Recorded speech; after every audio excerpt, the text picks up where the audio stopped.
Nazdar ľudia, rozhodol som sa pre vás natočiť ďalší videorecept, ktorý si robím tiež pred spaním, volám to nočná placka. Obsahuje pomalé bielkoviny a zdravé tuky. Potrebujeme k tomu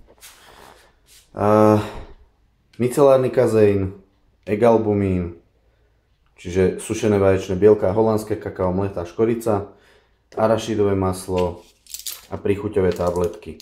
Príchuťové tabletky, sušené bielka a micelárny kazeín mám na maximum. Dobre, dal som si 2 deci vody, dal som si zhruba 3/4 odmerky vaječných bielok, 1,5 odmerky MPC 85, dal som si 3 príchuťové tabletky čokolády špeciál. Všetko to zmixujeme, šupneme na rozpálenú panvicu z jednej z druhej strany.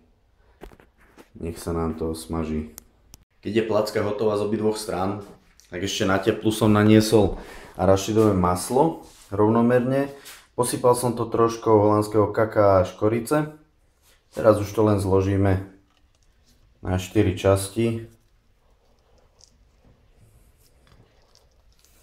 A môžete sa do toho zakusnúť. Dobrú chuť.